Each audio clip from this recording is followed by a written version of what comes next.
क्योंकि 75 सालों से हम लोगों के दिमाग में यही बात बैठा दी गई है कि गुरु, पठान और जवान जैसी मूवी ही असली सिनेमा है। लेकिन इनके फिल्म के डिस्ट्रीब्यूटर को सिर्फ 1300 स्क्रीन ही मिले, जो कि दूसरे फिल्मों के मुकाबले बहुत कम है। कुछ फिल्में ऐसी होती हैं जिनको आप हिट या फिर फ्लॉप की कैटेगरी में उसकी कमाई के हिसाब से रखकर देख सकते हैं। यही कारण है कि जब कोई फिल्म नहीं चलती तो कई बार हमें यह सुनने को मिलता है कि डिस्ट्रीब्यूटर को घाटा हो गया।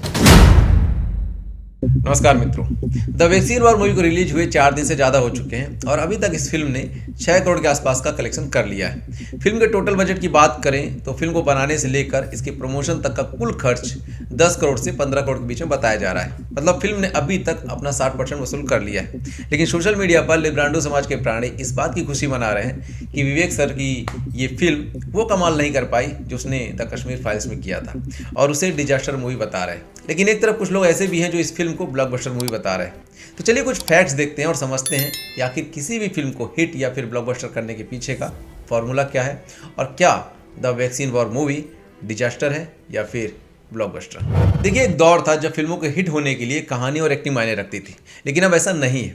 अब बाहुबली 2 जैसी फिल्म को भी ब्लॉकबस्टर बनने के लिए 800 करोड़ रुपए तक की कमाई करनी पड़ती है, जबकि भूल भुलैया 2 ने 184 करोड़ रुपए की कमाई करके ब्लॉकबस्टर लिस्ट में अपना नाम शामिल कर लिया था। आंकड़ों के इस फेर में बॉक्स ऑफिस के गणित को समझना है तो शुरुआत से शुरू करना होगा।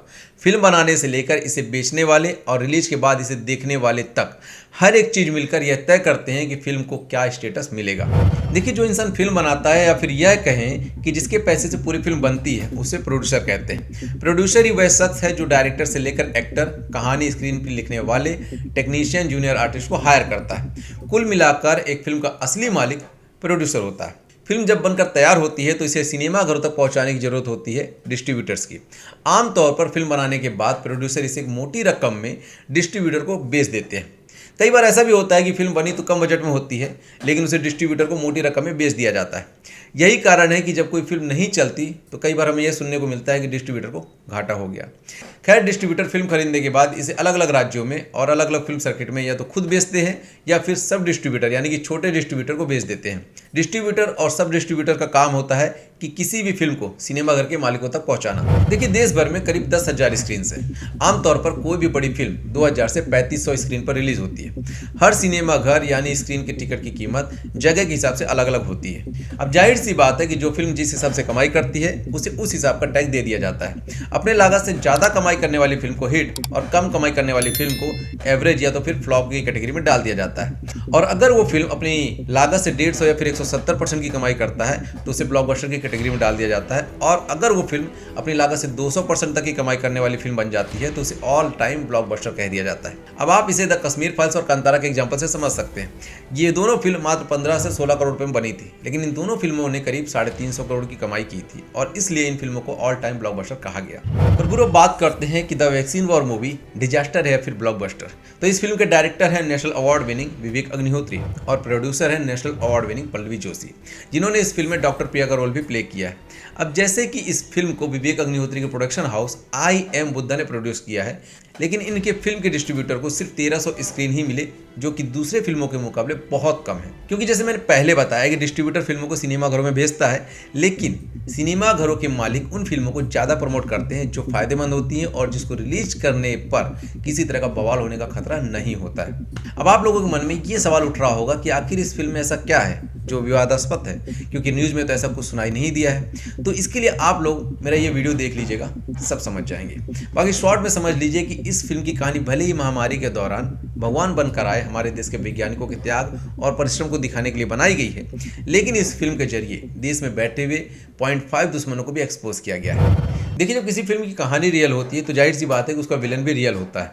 महामारी के दौरान जब देश एक अनदेखे, अनसुने, जानलेवा जीवाणु से लड़ रहा था तो देश में बैठा अर्बन नक्सल का एक गिरोह सरकार और देश विरोधी ताकतों के साथ सुर में सुर मिला रहा था, और इसका खुलासा भी विवेक अग्निहोत्री ने अपनी इस फिल्म में किया है। अब जाहिर सी बात है कि उन लोगों को इस तरह की फिल्में कैसे पसंद आएंगी, और इसीलिए उन लोगों ने इस फिल्म के रिलीज के पहले ही माहौल बनाना शुरू कर दिया था कि ये फिल्म तो प्रोपेगेंडा है, बीजेपी गवर्नमेंट स्पॉन्सर्ड है।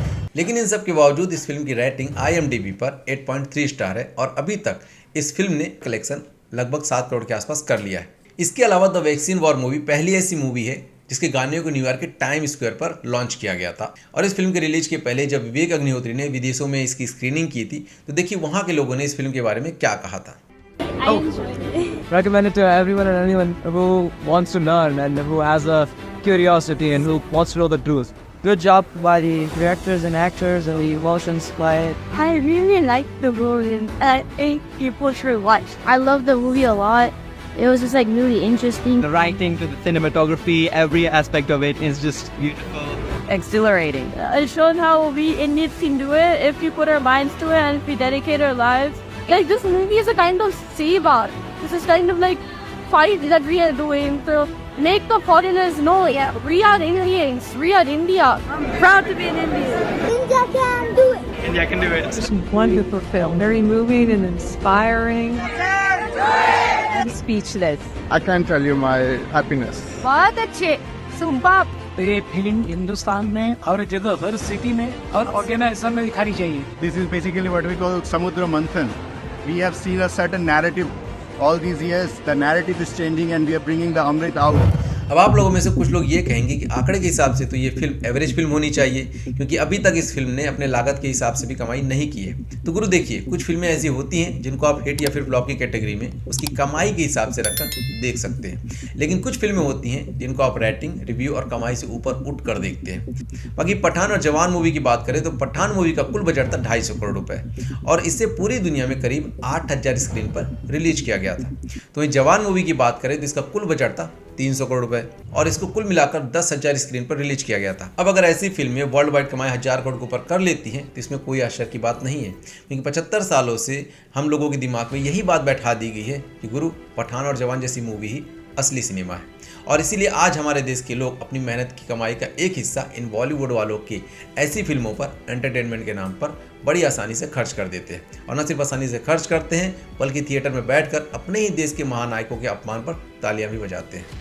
वहीं दूसरी तरफ द वैक्सीन वॉर मूवी को देखें तो भारतीय सिनेमा में पहली बार ऐसी कोई फिल्म बनी है जो हमारे देश के वैज्ञानिकों के रियल त्याग और परिश्रम को दिखाने का काम कर रही है। भले ही ये फिल्म जवान और पठान की तरह मास मीडिया मूवी नहीं है, लेकिन आपको 3 घंटे तक सिनेमाघरों में बांध कर रखेगी, जिसे देखने के बाद आपको अपने देश के रियल हीरो से प्यार हो जाएगा। इसलिए मैं आप लोगों से पूछना चाहता हूं कि आप लोगों की नज़र में कौन सी फिल्म ब्लॉकबस्टर है, अपने देश के रियल हीरोज के सम्मान में बनी हुई 10 करोड़ की फिल्म द वैक्सीन वॉर, या फिर फेक हीरोज पर बनने वाली बॉलीवुड की फिल्में जो 300-400 करोड़ रुपए खर्च करके भी देश विरोधी नैरेटिव बनाते हैं। कमेंट्स करके अपनी राय अवश्य दें और वीडियो को लाइक और शेयर करके मेरा और मेरे चैनल का हौसला जरूर बढ़ाएं। आप लोग मुझे इंस्टाग्राम पर भी फॉलो कर सकते हैं और चैनल को सब्सक्राइब नहीं किया है तो जरूर कर लीजिएगा। मिलता हूँ जल्द नए वीडियो में, तब तक के लिए जय हिंद, वंदे मातरम।